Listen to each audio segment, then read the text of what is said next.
I found money.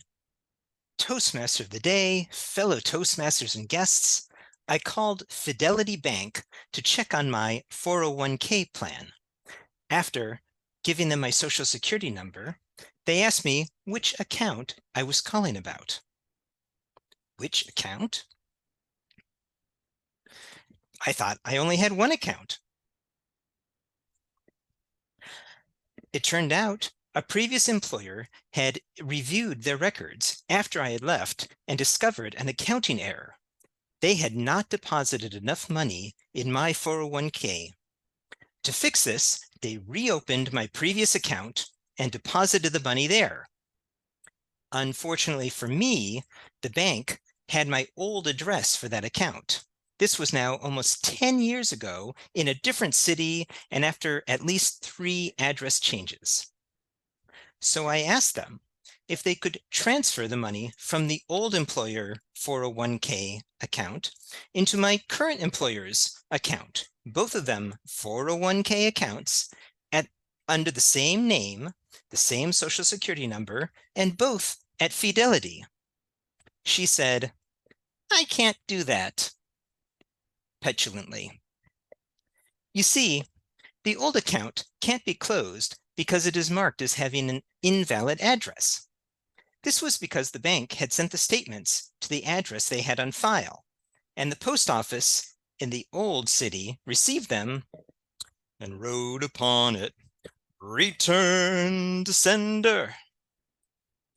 So I asked if they could just use the address they already had on file for me for many years with the other account. "I can't do that." But they would let me change the address of the old account. So I gave them my new address. They asked how to spell the name of the street. I said, "It's the same name as the street on the other account, which you just had up on your computer screen." Now, can I transfer the money from the one account to the other? I can't do that.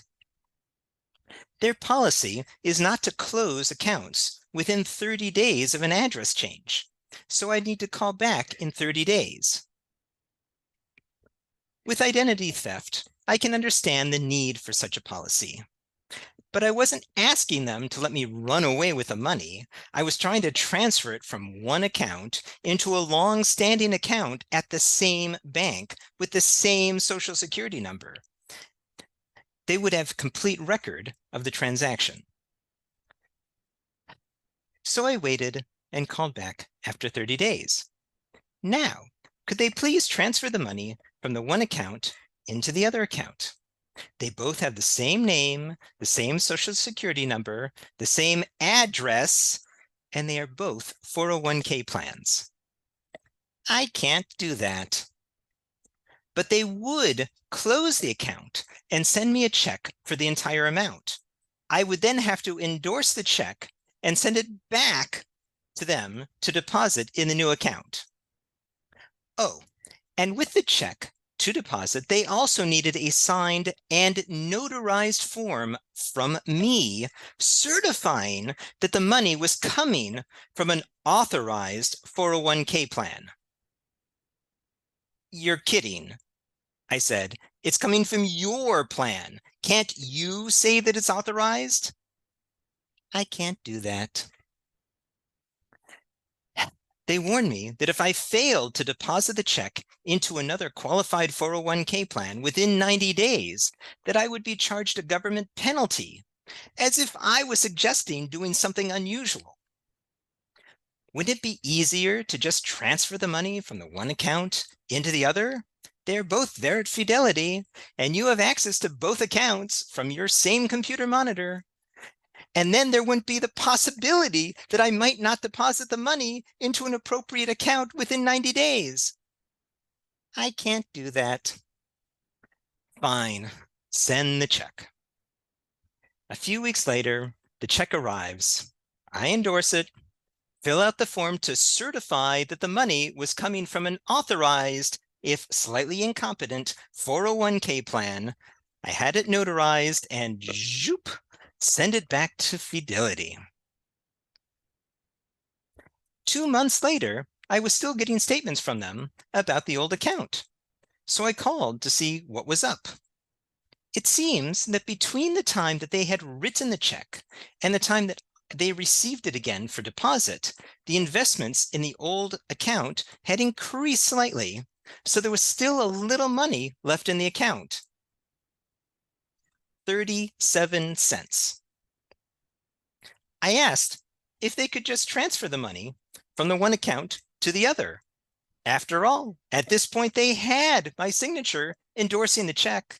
They had my signed and notarized form that it was coming from an authorized 401k plan, and the account still had the same name, address, social security number, and both were 401k plans, both at Fidelity.